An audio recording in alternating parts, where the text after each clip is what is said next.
Paano kung hindi dumating ang SSS pension mo sa araw na inaasahan mo? Libu-libong senior citizens na Pilipino ang posibleng makaranas ng pagbabago sa kanilang pensyon ngayong Enero. At ang mas nakakabahala, marami pa ang hindi alam ito.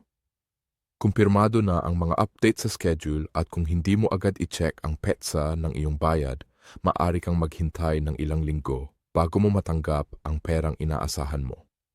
Ngayon, himayin natin ng malinaw kung sino ang makakatanggap. Kailan nila ito makukuha at bakit kakaiba ang buwang ito para sa mga SSS pensioners. Kung ikaw ay umaasa sa SSS Retirement Pension, Disability Benefit Survivors Pension, sa SSS Retirement Pension, Disability Benefits, Survivors Pension o anumang buwan ang benepisyo mula sa SSS para sa ang channel na ito, habang ang iba ay habol lang ang views at nagpapakalat ng maling impormasyon, dito ay totoong updates ang pinag-uusapan. Mga balitang direktang may epekto sa iyong pensyon, pera at kinabukasan. Kaya bago tayo magpatuloy, i-click ang subscribe at samahan mo ako.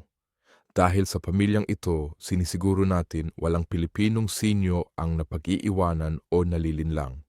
At ngayon, pag-usapan na natin ang kumpirmadong pagbabago sa FSS pension payment ngayong Enero at kung bakit mas mahalaga ito ngayon kaysa dati. Magandang araw sa inyong lahat at maligayang pagbabalik sa aming channel kung saan ipinapaliwanag namin ang lahat ng kailangan ninyong malaman tungkol sa inyong mga benepisyo at kontribusyon sa pinakasimpleng paraan. Ngayon, tatalakayin natin ang isang napakahalagang paksa na nakaapekto sa milyon-milyong manggagawang Pilipino at kanilang mga pamilya. Ang kumpirmadong mga pagbabago sa schedule ng bayaran ng Social Security System para sa Enero 2026. Alam ko ang iniisip ninyo panibagong taon, panibagong pagbabago. Pero maniwala kayo, napakahalaga ng mga update na ito dahil direktang maaapektuhan nito kung kailan ninyo matatanggap ang inyong benepisyo, kung paano ninyo mapaplano ang inyong buwan ng budget at kung paano ninyo haharapin ang inyong mga obligasyong pinansyal.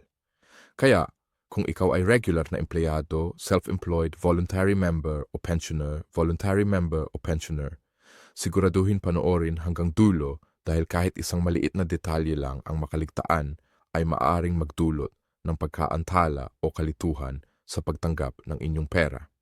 Simulan natin sa kung bakit nagkaroon ng mga pagbabagong ito.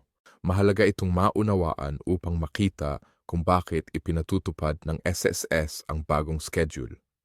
Patuloy na pinapabuti ng Social Security System ang kanilang mga serbisyo upang masigurong natatanggap ng bawat miyembro ang kanilang benepisyo sa tamang oras at walang abala. Sa mga nakaraang taon, nag-modernize ang ahensya ng kanilang mga sistema, nag-upgrade ng teknolohiya at pinahusay ang mga proseso upang mas mapagsilbihan kayo ng maayos. Bahagi ng modernisasyong ito ang pagsasayos ng schedule ng bayaran upang umayon sa mga holidays, sa bangko, araw ng pasok ng gobyerno at mas episyenteng oras ng pagproseso. Ang mga pagbabago sa Enero 2026 ay isinasaalang-alang ang New Year holidays, ang pagbabalik sa normal na operasyon at ang dami ng transaksyon sa simula ng taon. Ngayon, pag-usapan natin kung ano talaga ang mga pagbabagong ito at ano ang dapat ninyong asahan sa pagdating ng Enero 2026. Mahalaga munang malaman na magkakaiba ang epekto ng schedule depende sa uri ng benepisyo. Para sa mga pension benefit tulad ng retirement, disability at death benefits, ina-adjust ang schedule upang mas maagang matanggap ang bayad. Karaniwan, nakabase ito sa huling numero ng inyong SSS number at magpapatuloy pa rin ang sistemang ito, ngunit may kaunting pagbabago para sa Enero. Ayon sa opisyal na magsisimula ang pagproseso sa unang working day matapos ang New Year holiday. Ibig sabihin, mas maaga ninyong matatanggap ang pensyon kumpara sa mga nakaraang taon. Ang mga may SSS number na nagtatapos sa 1 ay makakatanggap ng pensyon sa ikalawang working day ng Enero. Susunod naman ang 2 at 3 at tuloy-tuloy ito sa buong unang linggo ng buwan upang maiwasan ang sabayang transaksyon sa mga bangko at payment centers. Para naman sa sickness, maternity at iba pang short-term benefits, mas pinabilis ang proseso simula Enero 2026. Kapag kumpleto ang inyong dokumento, mas mabilis na ang pagproseso kumpara sa mga nakaraang taon.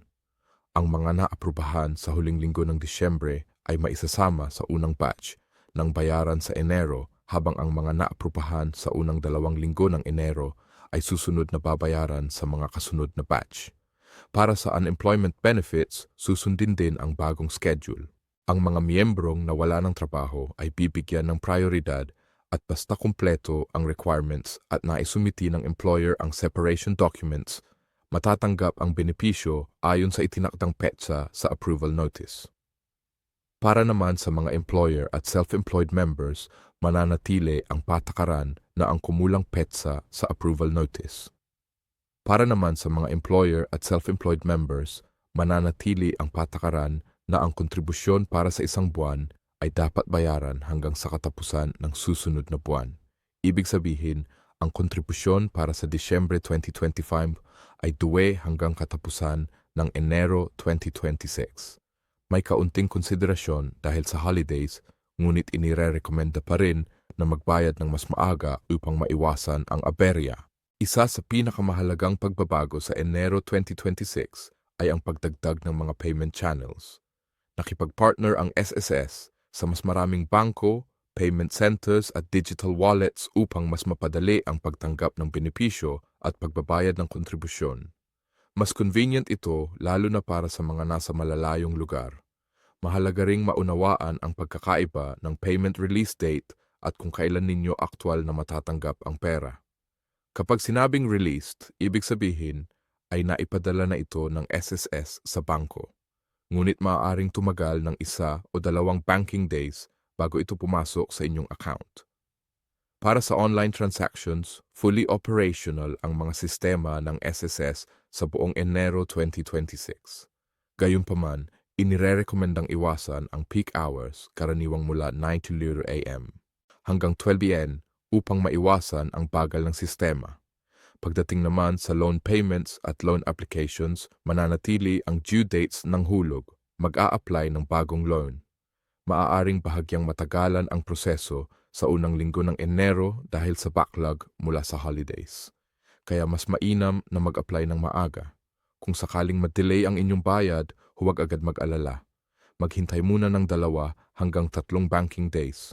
Kung wala pa rin, maaari kayong makipag-ugnayan sa SSS sa pamamagitan ng hotline, email o official social media pages.